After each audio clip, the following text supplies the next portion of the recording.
आज हम लाए क्लास 6 का वर्कशीट सॉल्यूशन। ये वर्कशीट नंबर 2 है। शिक्षा निदेशालय राष्ट्रीय राजधानी क्षेत्र दिल्ली की वर्कशीट है। ये 15 सितंबर की वर्कशीट है। सबसे पहले अपना नाम लिखेंगे, फिर अपनी अध्यापक का नाम लिखेंगे। ये गणित यानी मैथ्स की है वर्कशीट। ये हिंदी मीडियम के लिए, इंग्लिश मीडियम की वर्कशीट मैंने अपने चैनल पर अपलोड कर दी है, आप देख सकते हैं। संख्याओं की जानकारी, तो इस वर्कशीट में हम संख्याओं के बारे में पढ़ेंगे, संख्याओं की जानकारी पढ़ेंगे। तो वर्कशीट स्टार्ट करने से पहले आप मेरे चैनल स्टडी विद अमन कुल को सब्सक्राइब कर लें।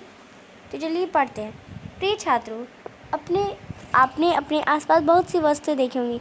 क्या ये सभी एक जैसी हैं या इनमें कुछ अंतर है? आइए आज इन संख्याओं की तुलना के बारे में सीखें। अब संख्याओं की तुलना कैसे करते हैं कि कौन बड़ी है कौन छोटी है, तो ये हम इस वर्कशीट में सीखेंगे।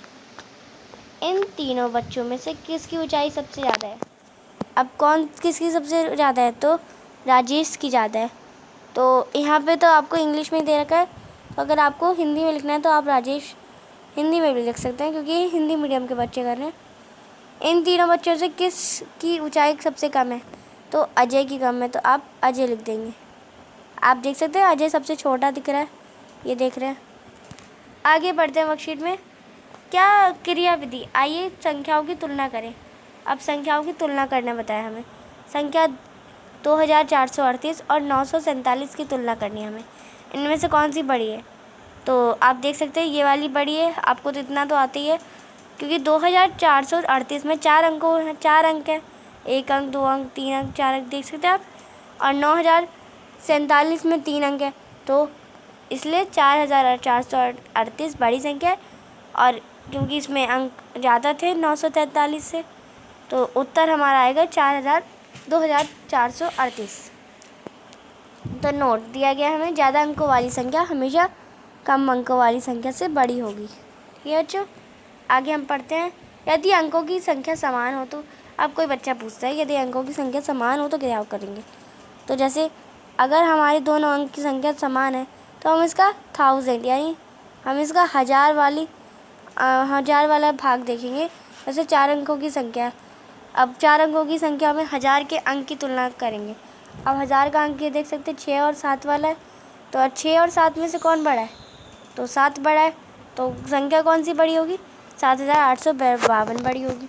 तो यदि 1000 का अंक समान हो तो, अब एक और बच्चा बोलता है कि यदि 1000 का अंक समान हो तो अगर 1000 का समान हो, आप देख सकते हैं इसमें समान है, तो आप लेंगे सैकड़े यानी 100 वाला लेंगे। आप सैकड़े की तुलना करेंगे।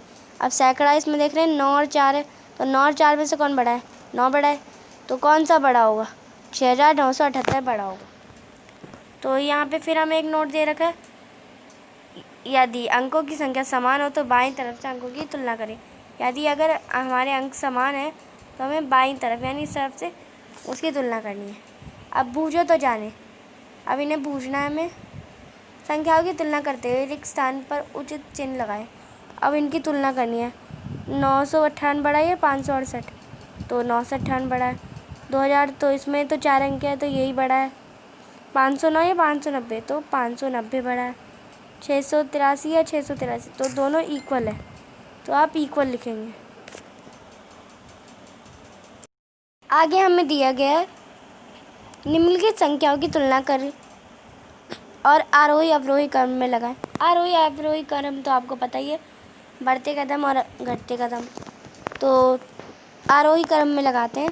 सबसे पहले हम यहाँ लगा देती हूँ मैं आपको 85, फिर 685,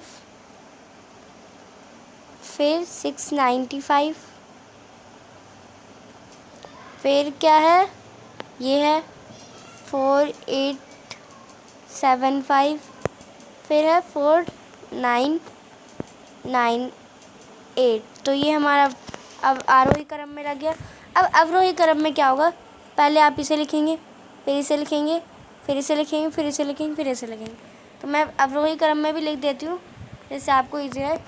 तो सबसे पहले अवरोही में लिखते हैं हम 498, फिर 4875, फिर 695, 685, फिर 85। तो ये हमने अवरोही आरोही दोनों क्रम में लगा दिया। तो हमारी आज की वर्कशीट कंप्लीट होती है। अगर आपको वर्कशीट अच्छी लगी तो इस वीडियो को लाइक करें, और अभी तक आपने मेरे चैनल को सब्सक्राइब नहीं करा है तो सब्सक्राइब कर ले। आपको वर्कशीट सबसे पहले हमारे चैनल पे ही मिलेगी। ठीक है बच्चों, बाय बाय।